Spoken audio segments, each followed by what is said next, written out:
Hi friends, welcome to ultra cooking channel. இன்றைக்கி நம்ம பார்க்க போகிற ரெசிபி ரொம்பவே சூப்பரான சங்கராந்தி பொங்கல் ஸ்பெஷல் சர்க்கரை பொங்கல் ரெசிபி தாங்க. இது ஆறுனத்துக்கு அப்புறமாவும் கெட்டியாகாமல் நல்ல அல்வா போல் வழுவழுன்னு கோயில்களில் கிடைக்கிற அதே சுவையில் ரொம்பவே அட்டகாசமாக இருக்குங்க. வாங்க எப்படி செய்யலான்றதை பார்க்கலாம். வீடியோக்குள்ளே போகிறதுக்கு முன்னாடி அல்ட்ரா குக்கிங் சேனலில் சப்ஸ்கிரைப் பண்ணிவிட்டு பக்கத்தில் இருக்க பெல் ஐக்கானையும் கிளிக் பண்ணிக்கோங்க. இந்த சக்கரை பொங்கல் செய்ய நான் இன்றைக்கி 1 கப் அளவுக்கு பச்சரிசி எடுத்துருக்கேங்க. அது கூடவே 1/4 கப் அளவுக்கு பாசிப்பருப்பையும் எடுத்துக்கோங்க. நீங்கள் அரிசி எந்த கப்பில் அளக்குறீங்களோ அதே கப்பில் பாசிப்பருப்பையும் அளந்துக்கோங்க. இப்போ தண்ணி ஊற்றி நல்லா 2 முறை நல்லா கழுவி எடுத்துக்கோங்க.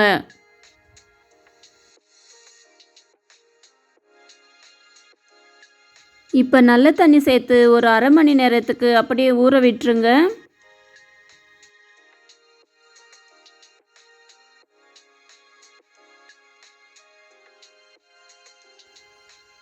பாருங்கள், அரிசியும் பருப்பும் அரை மணி நேரமாக நல்லா ஊறியிருக்கு.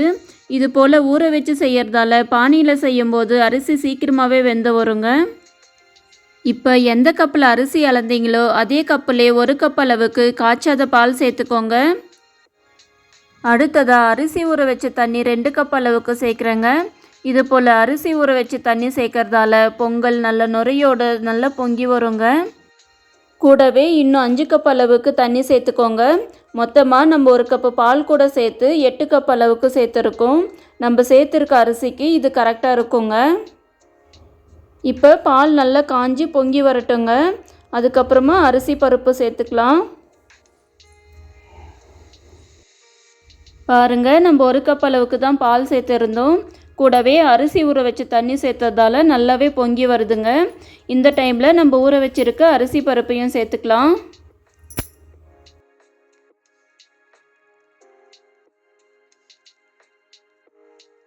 அரிசி பருப்பு சேர்த்ததுக்கப்புறம் கரண்டியால் நல்லா கலக்கி விட்டுடுங்க, இல்லைன்னா கீழே அடிப்பிடிச்சிடும். இப்போ இது மீடியம் ஃப்ளேம்லேயே நல்லா வேகட்டுங்க.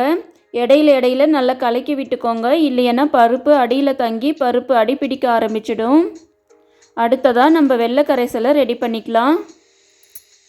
1 கப் அரிசிக்கு 2 கப் அளவுக்கு வெல்லம் சேர்த்துருக்கோங்க. இந்த அளவுக்கு சேர்த்திங்கன்னா இனிப்பு கரெக்டாக இருக்கும். ஒருவேளை நீங்கள் இனிப்பு கம்மியாக சாப்பிட்டு பழக்கமாக இருந்தால் 1/2 கப் அளவுக்கு வெல்லம் சேர்த்துக்கோங்க, கரெக்டாக இருக்கும். இப்போ இது கூடவே 1/4 கப் அளவுக்கு தண்ணி சேர்த்துக்கோங்க. தண்ணி அதிகமாக சேர்க்காதீங்க. தண்ணி அதிகமாக சேர்த்திங்கன்னா வெள்ளை கரைசல் கெட்டியாக ரொம்ப லேட் ஆகும். இப்போ இதை நல்லா மிக்ஸ் பண்ணிவிட்டு ஒரு தேன் பக்குவத்துக்கு வர வரைக்கும் நல்லா கொதிக்க விட்டுக்கோங்க. வெள்ளை கரைசல் ரொம்ப தண்ணியாக இருந்துச்சுன்னா பொங்கல் நீர்த்து போன மாதிரி இருக்குங்க. அதனால் கொஞ்சம் கெட்டியாகிற வரைக்கும் நல்லா மிக்ஸ் பண்ணி விட்டுக்கோங்க.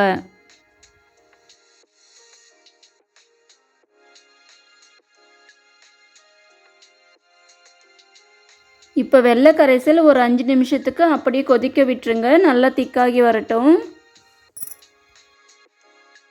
பாருங்கள், சாதமும் நல்ல குழைவாக வெந்திருக்கு. இந்த அளவுக்கு நல்ல குழைவாக வெந்தால் தான் சர்க்கரை பொங்கல் சாப்பிடும்போது ரொம்பவே டேஸ்ட்டாக அல்வா போல் சூப்பராக இருக்குங்க. இப்போ இது போல் கரண்டியாலே நல்லா மசிச்சு விட்டுக்கோங்க. சாதம் இன்னுமே நல்ல குழைவாகி வருங்க. பாருங்கள், சாதம் நல்ல குழைவாகி கரெக்டான கன்சிஸ்டன்சியில் இருக்குங்க. நான் சொன்ன அளவுகளோட தண்ணி சேர்த்துக்கோங்க, கரெக்டாக இருக்கும். பாருங்கள், பருப்பு கூட நல்லா வெந்து வந்திருக்கு. நீங்கள் பார்க்கும்போது தான் பருப்பு வேகாத மாதிரி தனியாக தெரிகிற மாதிரி இருக்குங்க. ஆனால் பருப்பு நல்லாவே வெந்திருக்கும். இந்த டைமில் கொதிச்சிட்ருக்க வெள்ளை கரைசலை சேர்த்துக்கலாங்க. பாருங்கள், வெள்ளை கரைசல் நல்லா கெட்டியாகி தேன் போல் வந்திருக்கு. இந்த அளவுக்கு இருந்தால் தான் சக்கரை பொங்கல் சாப்பிடும்போது நல்லா க்ரீமியாக டேஸ்ட்டாக இருக்குங்க. அதோட வெள்ளை கரைசலை இது போல் வடிகட்டி சேர்த்துக்கோங்க. அப்போ தான் தூசி ஏதாவது இருந்தாலும் ஃபில்டர்லேயே நின்றுடுங்க. இப்போ இதை நல்லா மிக்ஸ் பண்ணி விட்டுக்கோங்க. வெள்ளை கரைசல் சேர்த்த உடனே கொஞ்சம் பொங்கல் தண்ணியாக இருக்க மாதிரி தாங்க இருக்கும். ஆனால் ஒரு 5 நிமிஷத்துக்கு அப்புறம் நல்லாவே கெட்டியாகி வருங்க.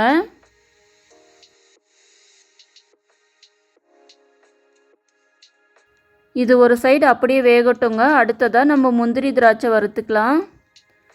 அதுக்கு ஒரு தாளிப்பு கரண்டியில் நான் 1 டேபிள் ஸ்பூன் அளவுக்கு நெய் சேர்த்துருக்கேங்க.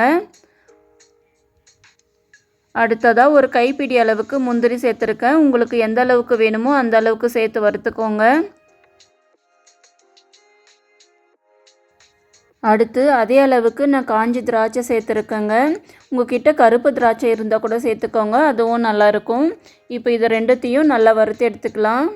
உங்களுக்கு தேங்காய் சேர்க்க பிடிக்கும்னா இந்த டைமில் தேங்காவை துருவி இல்லை கட் பண்ணி இது போல் நெய்யில் வறுத்து சேர்த்துக்கோங்க, அதுவும் ரொம்பவே நல்லாயிருக்கும். கடைசியாக ஸ்டவ் ஆஃப் பண்ணிவிட்டு 3/4 டீஸ்பூன் அளவுக்கு ஏலக்காய் பொடி சேர்த்து கலக்கிக்கோங்க. இப்போ நம்ம வறுத்த முந்திரி திராட்சையை சக்கரை பொங்கல் கூட சேர்த்து நல்லா மிக்ஸ் பண்ணி விட்டுக்கோங்க.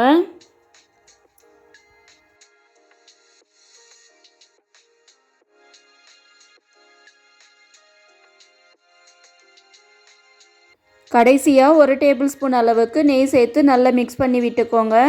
இது போல் கடைசியாக நெய் சேர்க்கறதால சக்கரை பொங்கல் ஆறுனதுக்கு அப்புறமாவும் கெட்டியாகாமல் நல்லா குழைவாக இருக்குங்க.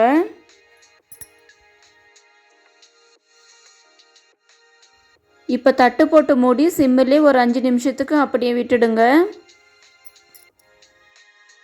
அவ்வளோதாங்க, ஒரு சூப்பரான சக்கரை பொங்கல் ரெடி. இது ஆறுனதுக்கு அப்புறம் இன்னும் கொஞ்சம் கெட்டியாகி கரெக்டான கன்சிஸ்டன்சியில் வந்துடுங்க. நீங்களும் இந்த பொங்கலுக்கு இதே போல் செஞ்சு பார்த்துட்டு எப்படி இருந்துச்சுன்னு மறக்காமல் கமெண்ட் பண்ணுங்கள்.